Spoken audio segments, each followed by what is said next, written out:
வேலூர் மாவட்ட ஆட்சியர் அலுவலகத்தில் வேளாண்மை துறையின் சார்பில் வேளாண் விளைபொருட்கள் ஏற்றுமதி குறித்து விவசாயிகளுக்கான கருத்தரங்கு மாவட்ட ஆட்சியர் சுப்புலட்சுமி தலைமையில் நடைபெற்றது. வேலூர் நாடாளுமன்ற உறுப்பினர் கதிர் ஆனந்த் கருத்தரங்கை துவக்கி வைத்து பேசினார். அப்போது தான் ஆரம்ப காலத்தில் காய்கறிகள் மற்றும் மசாலா பொருட்களை வெளிநாட்டிற்கு ஏற்றுமதி செய்யும் தொழில் செய்து வந்ததாக தெரிவித்தார். மேலும் நம்ம ஊரில் இருந்து வெளிநாட்டிற்கு ஏற்றுமதி செய்யும் விரலி மஞ்சளில் சிலர் புற்றுநோய் ஏற்படுத்தும் ரசாயனம் கலந்து ஏற்றுமதி செய்வதாக குற்றம் சாட்டினார். நல்ல விவசாயிகள் இருக்காங்க, நல்ல ஏற்றுமதியாளர்கள் இருக்கக்கூடிய இந்த நாட்டில் சில பேர் இருக்காங்க, கருப்பாடுகள் சொல்லக்கூடிய சில பேர் இருக்காங்க. உதாரணம் ஒன்று சொல்லி முடிக்கிறேன். விரலி மஞ்சள், மஞ்சள்ன்றது புனிதமான பொருள் நம்மளை பொறுத்த வரைக்கும்.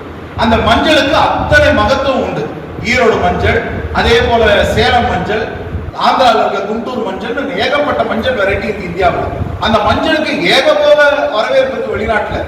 கேன்சரை குணப்படுத்தக்கூடிய அற்புதமான பொருள்னு சொல்றது அந்த விரலி மஞ்சள். அந்த விரலி மஞ்சளையோ அரைச்சி அதை டீலியோ காஃபிலையோ போட்டு குடிச்சோம்னா உடம்புல இருக்கக்கூடிய கேன்சரே வராதுன்னு சொல்றாங்க. புற்றுநோயே வராதுன்னு சொல்ற அளவுக்கு அதுல கர்குமின்னு சொல்லக்கூடிய ஒரு முக்கியமான திரவ பொருள் இருக்கு.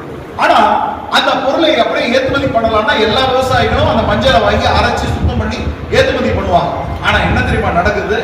அந்த மஞ்சளை நல்லா சுத்தம் பண்ணாம தரங்கெட்ட மஞ்சளை நல்ல விலைக்கு விற்கணுன்றதுக்காக சில ஏற்றுமதியாளர்கள் என்ன பண்றாங்கன்னா மட்டமாக இருக்கக்கூடிய லெட்டுன்னு சொல்லக்கூடிய ஒரு முக்கியமான கனிம பொருள், லெட்டுன்னு சொல்லக்கூடிய ஒரு விஷப்பொருள், அந்த பொருளை பவுடர் ஆக்கி அது அந்த மஞ்சள் தூளோட கலக்கும் போது அந்த மஞ்சள் தூள் பல தங்க மாதிரி மின்னும், பார்க்கறதுக்கு அவ்வளவு. ஆனா சாப்பிட்டீங்கன்னா 10 நாள் சாப்பிட்டா அவன் கேன்சர் செத்து போயிடுவான். அவ்வளவு மட்டமான பொருளை ஏற்றுமதி பண்றாங்க. அதே போல மிளகாய்கள் பளபளப்பாக இருக்க வேண்டும் என்பதற்காக விவசாயிகளில் உள்ள சில கருப்பு ஆடுகள் ஷூ பாலிஷை போட்டு பளபளப்பாக்கி அவற்றை வெளிநாட்டுக்கு ஏற்றுமதி செய்வதாக ஆதங்கம் தெரிவித்தார் கதிர் ஆனந்த். நம்ம சாதாரண அன்றாட ரசத்திலையும் சாப்பாட்டிலையும் போடக்கூடிய மிளகாய் இருக்கு. அந்த மிளகாய் விவசாயிகளுக்கு எல்லாம் தெரியும். மிளகாயை விவசாயம் பண்ணும் பொழுது பனி வந்துச்சுன்னா மிளகாய் மேல பனி பட்டா வெளுத்து போயிடும், ஒன்றும் தப்பு கிடையாது.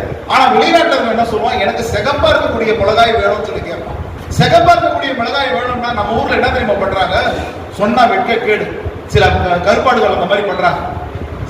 நம்ம ஷூக்கு போடக்கூடிய பாலிஷ் இருக்கு, ஷூ பாலிஷ், அதை எடுத்து அந்த மிளகாய் மேல கோட்டிங் கொடுத்து அதை ஏற்றுமதி பண்றாங்க. நான் கேட்கிறேன், எவ்வளவு மட்டமான பொருட்களை கெமிக்கல்ஸ் இருக்கக்கூடிய அந்த ஷூ பாலிஷ், லெதருக்கே அழகு சேர்க்கக்கூடியது, அதை கொண்டு அந்த மிளகாய் மேல போட்டு அதை ஏற்றுமதி பண்ணும் பொழுது அதுக்கு எவ்வளவு மட்டமான அதுக்கு வரவேற்பு இருக்கும், எவ்வளவு கொடுமையான ஒரு செயலை செய்யறாங்க. இவைகளெல்லாம் தடுப்பதற்காக விவசாயிகளுக்கு இயற்கையாவே எப்படி மஞ்சளை காப்பாற்றுவது, எப்படி மிளகாயை காப்பாற்றுவது, எப்படி முள்ளு கத்திரிக்காயை தரமாக விவசாயம் பண்ணுவது, ஏற்றுமதிக்கு ஏற்ற மாதிரி எப்படி விவசாயம் பண்ணுவது, இப்படின்ற அடிப்படை கருத்துக்களை நிவர்த்தி செய்வதற்காக தான் இந்த கருத்தரங்கு ஏற்படப்படும். அணைக்கட்டு பகுதியில் உற்பத்தி ஆகிற முள்ளு கத்திரிக்காயை தரமாக உற்பத்தி செய்து எப்படி வெளிநாட்டிற்கு ஏற்றுமதி செய்வது என்பதையும் இந்த கருத்தரங்கில் விவசாயிகளுக்கு விளக்கி கூறப்பட்டது. பாலிமர் செய்திகளுக்காக காட்பாடி செய்தியாளர் பிரபு. பிளே ஸ்டோர் மற்றும் ஆப் ஸ்டோரில் இருந்து பாலிமர் செயலியை QR கோடு மூலம் பதிவிறக்கம் செய்யுங்கள். செய்திகளை உடனுக்குடன் பெறுங்கள்.